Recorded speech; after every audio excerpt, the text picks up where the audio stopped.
Kalau kondisi di Malaysia sendiri, kebijakan pemerintahnya selain itu apa, Prof? Malaysia, saya rasakan itu Malaysia itu cukup siap ya, artinya kebijakan yang diambil itu memang sudah dipikirkan secara matang. Apa yang saya perhatikan di Malaysia, paling tidak ada 4 kebijakan lockdown yang dilakukan oleh pemerintah. Yang pertama di Malaysia itu satu komando. Satu komando dalam arti ya kita hanya mendengar dari satu sumber ya. Yang kedua, masyarakat juga tidak bingung. Ya. Jadi kita hanya mendengar dari satu corong pemerintah. Yang kedua, mereka jujur dan transparan ya. Biasanya setiap malam ya, itu kepala Dirjen Kesehatannya, Kementerian Kesehatan Malaysia itu akan membuat laporan. Ya. Dan itu disiarkan ya secara langsung. Lockdownnya Malaysia itu, Prof, seperti apa, Prof? Apa betul-betul nggak bisa keluar semua orang?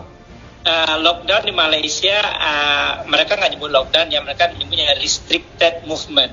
Jadi pergerakan kita yang dibatasi. Yang pasti ya untuk tempat umum itu nggak boleh perkumpulan.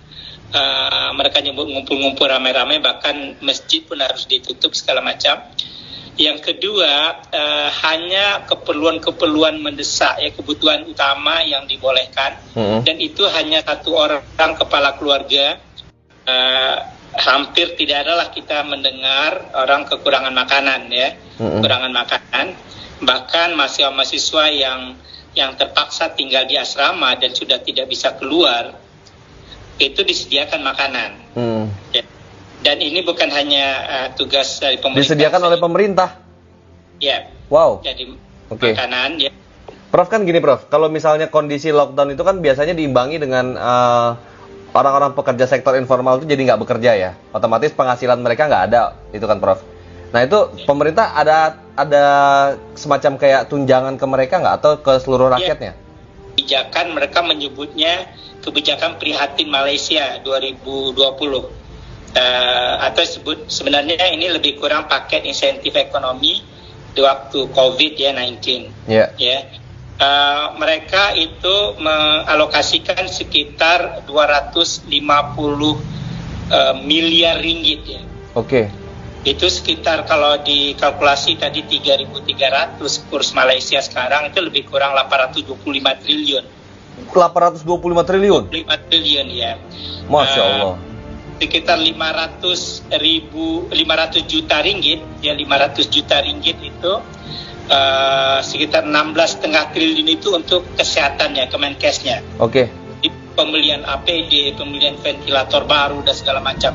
Jadi tenaga medis nggak ada kekurangan APD di sana? Fasilitas kesehatan di Malaysia ini cukup. Jadi artinya pusat-pusat isolasi itu menyediakan kelengkapan yang cukup. Artinya kalau kita tiba-tiba harus masuk ruang ward isolasi itu nggak pernah kekurangan gitu. Ada insentif untuk rumah tangga. Insentif untuk rumah tangga yang pendapatannya di bawah 4.000 sebulan. 4.000 itu kan sekitar 12 juta lebih ya. Sekitar 12. Kalau mereka pendapatan per rumah tangganya di bawah itu, sekarang sudah 14 juta lah, mungkin ada 3.3 juta rupiah. 6 juta rupiah? Ya. Jadi sekitar 1.600. Per bulan dikirim pemerintah? Itu mulainya April. Ke semua rakyatnya itu, Prof? Ke semua rakyat Malaysia? Iya, semua rakyat Malaysia. Bagaimana kalau ada warga Indonesia juga di sana juga dikirim? Warga Indonesia saya tidak melihat, kalau saya baca aturannya itu nggak melihat itu menyangkut orang asing gitu ya. Karena beda, yang pendapatannya 4.000 sampai 8.000, itu cuma separuhnya dapat.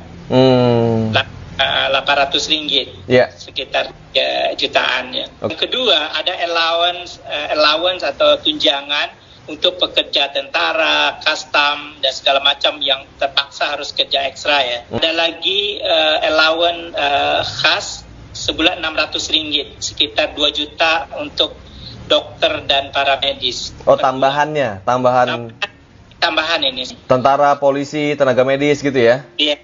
Oh, ada Polisi, tambahan juga. sukarelawan juga ada, kan ada yang Termasuk sukarelawan juga?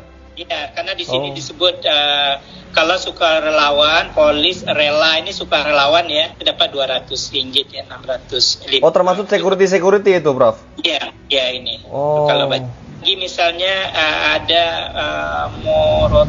moratorium ya, apa yang pembayaran ke bank itu ditangguhkan 6 bulan. Oh ya? Kreditnya? Iya, kredit. Semua kredit? Otomatis, dan itu dijamin oleh pemerintah. Oke. Dari misalnya kredit rumah, kredit kendaraan ya, lewatkan 6 bulan pembayarannya. Ditangguhkan ya, Bu? Ditangguhkan 6 bulan. Menarik banget ya, Prof? Iya, ada lagi nih bantuan kepada seorang mahasiswa. Kalau dia belajar di perguruan tinggi, dia dapat 200 ringgit dan 500 ribu, 600 ribu. Oh. Jadi kita tadi keluarganya dapat dan dia mahasiswa juga dapat. Oh, mahasiswa pun, pelajar pun dapat tunjangan juga? Iya, ini yang pelajar pengajian tinggi, artinya mahasiswa perguruan tinggi. Ya. Oke, iya. Oke, terus gini Prof. Kondisi ekonomi di sana gimana, Prof? Kalau ekonomi ya terus terang ya kita merasa ada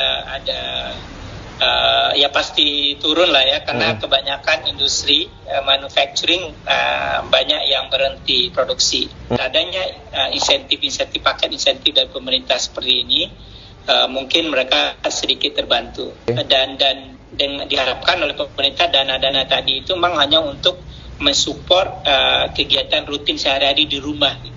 Karena untuk sementara kita nggak perlu mikirin bill, bahkan bill internet juga diskon ya. Bill internet, bill listrik itu diskon semua. Semua jenis listrik, mau yang berapapun wattnya, kilowattnya? Iya. Di sini nggak ada beda-bedanya, listrik itu nggak pakai kayak di Indonesia, ada beda-bedanya di sini. Oke, Indonesia juga ada diskon, tapi untuk yang kalangan menengah ke bawahnya aja gitu. Nggak, di sini sama. Oh. Dapat diskon, internet gratis untuk berapa bulan. Oh ya? Internet juga, Prof? Gratis. Oke. Banyak banget lah rincian insentif buat rakyatnya gitu, Prof ya. Jadi totalnya 825 triliun rupiah. Wow. Itu hampir sepertiganya APBN Indonesia itu, Prof.